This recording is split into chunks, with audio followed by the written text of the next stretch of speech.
Hi everyone and welcome to the video. My name is Carol with Piedmont Trails. Today's video was captured during a recent ground expedition with the Great Wagon Road Project.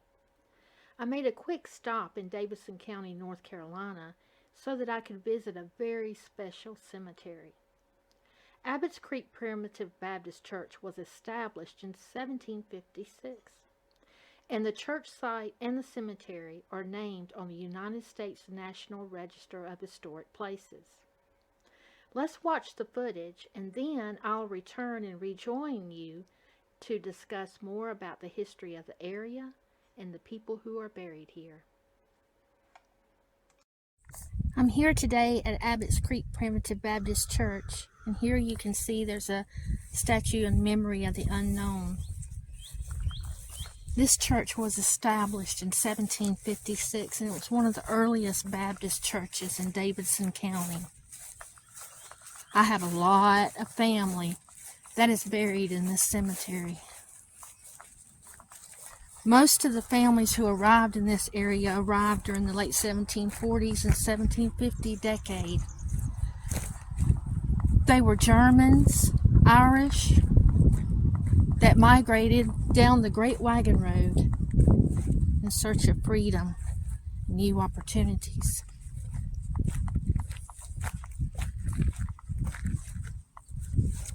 Many of the surnames that are buried here are Hedgecock, Spurgeon, Bodenheimer, Monsignor.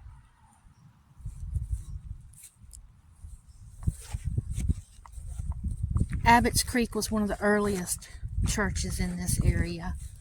I'm about approximately 25 miles from the Jersey settlement, which is more down towards Lexington. The cemetery is fairly large, as you can see. Very interesting old stones. I haven't been here. You know, I was going through my journal and I realized I've not been here in 30 years. It's been 30 years since I've been here. But this place is a treasure to me. I have so many family members here. It's like, in a way, like it's coming home. This is the end of the cemetery here, and back behind it is the Abbotts Creek. Abbotts Creek flows right behind the church. I want to take you guys up here to the older section of the cemetery, and I want to share with you some of these older tombstones. So let me click off of here and I'll get back up to where I need to be. Many of the stones, or the headstones, were carved by local stone cutters. And this is an example of a soapstone monument headstone. And let me walk up here. I want to show you this. And the symbol is known as the compass, if you can see it. Very exquisite work. This person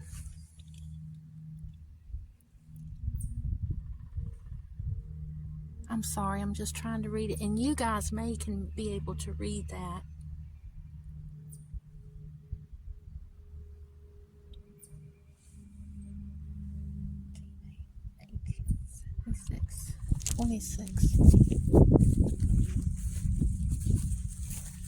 Actually, there was several stone cutters that lived in this area during the 18th century. If I'm standing here in the cemetery and I'll go to east, look east and north, you can see remnants of what used to be Browntown. The road that passes over in front of the church was known as Old Salisbury Road.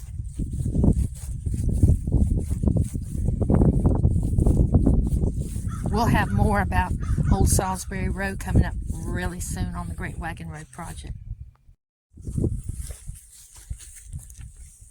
This is the grave of Josiah Spurgeon. And you can see the stonecutters work on this soapstone headstone.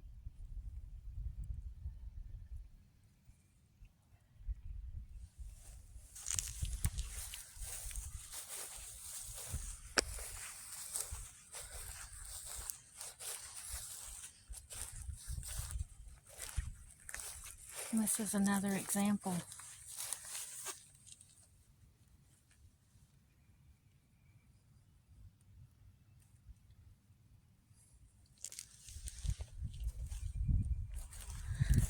A lot of the Baptist ministers who lived in this area during this time, from starting in 1763 with the vestry tax, they encouraged a lot of the settlers and early families not to pay the taxes. This resulted in a lot of what occurred during the Battle of Alamance. Goes back to the history of how the Battle of Alamance occurred. Many of these families felt the wrath from that battle for years to come.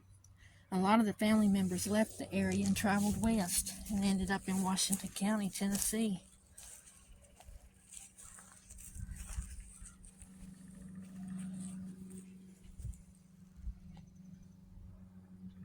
A lot of history.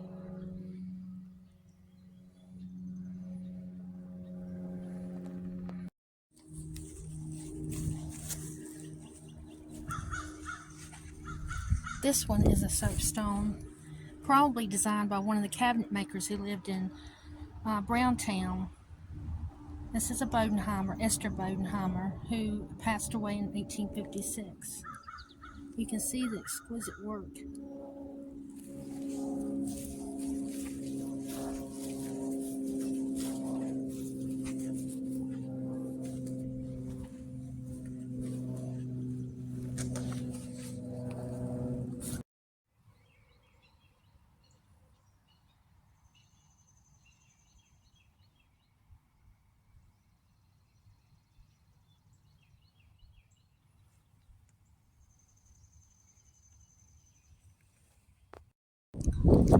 This is an entrance to the church.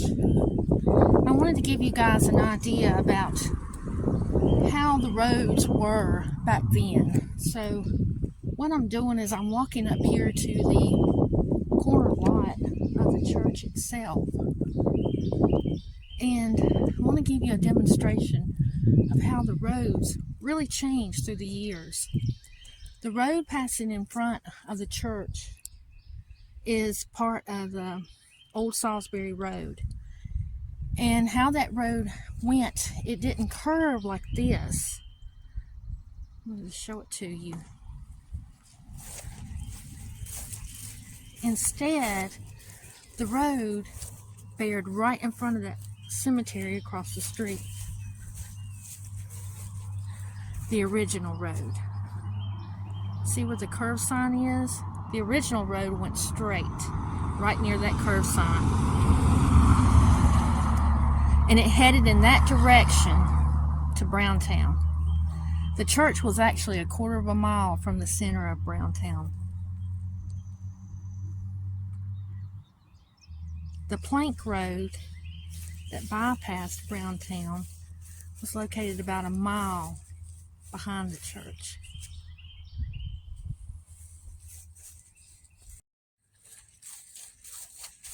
As you walk up to the cemetery, they've got a little plaque here stating of Abbotts Creek, established 1756.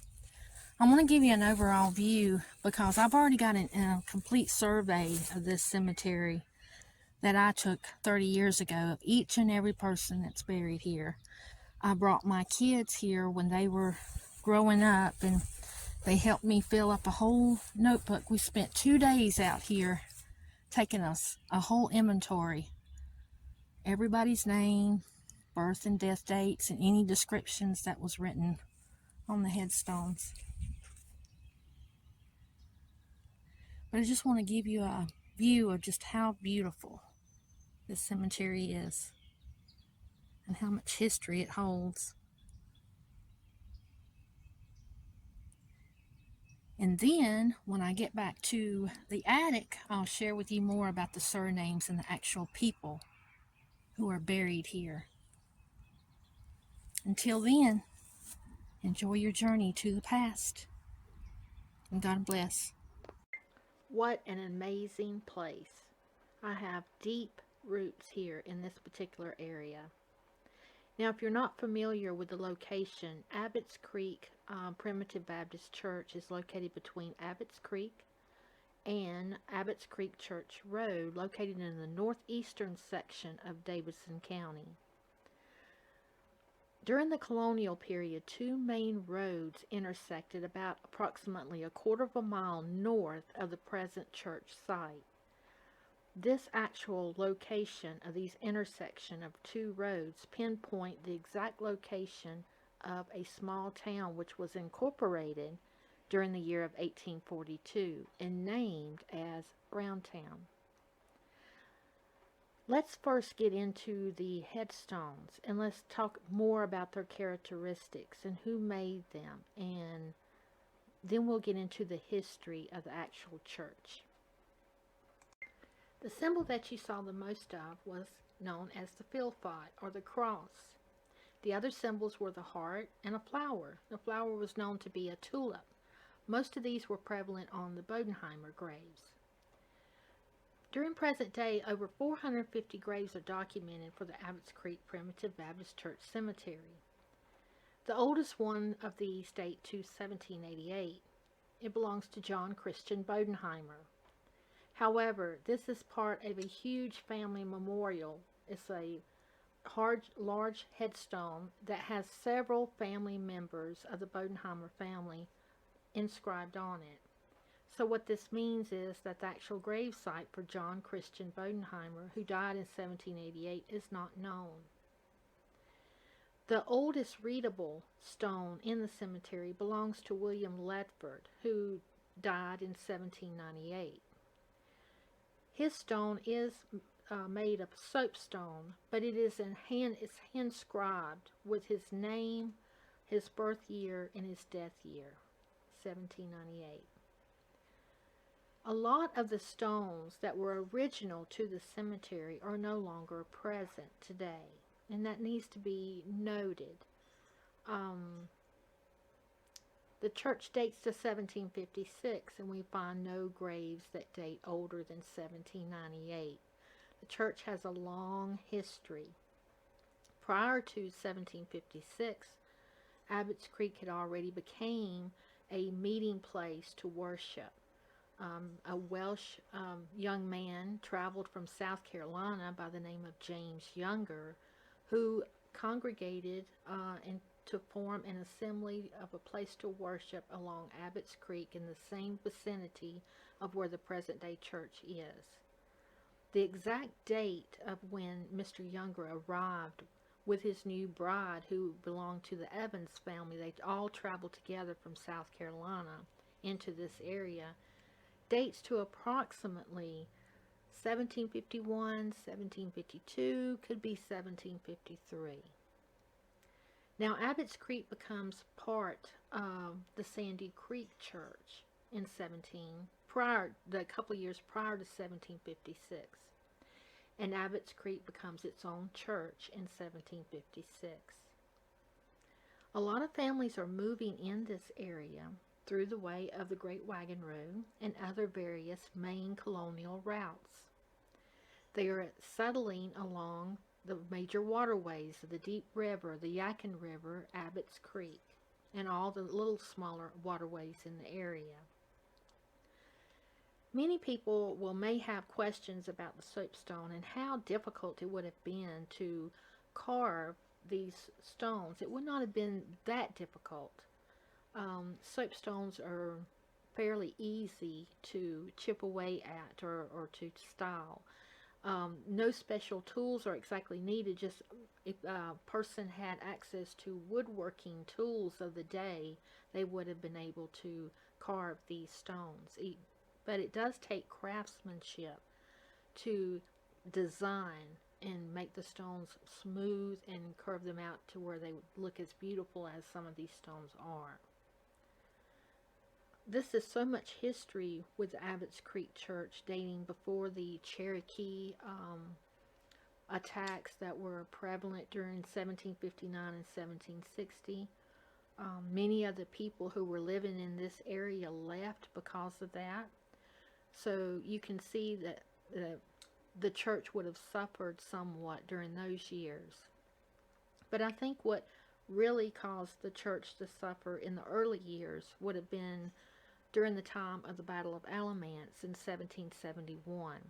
When the vestry tax, and I mentioned this in the video, but when it came about for these people in 1763, it brought more higher taxes to the people. And a lot of the Baptist ministers, and Daniel Marshall is one of them, who was actually the first ordained minister for Abbotts Creek. He encouraged his congregation not to pay the taxes.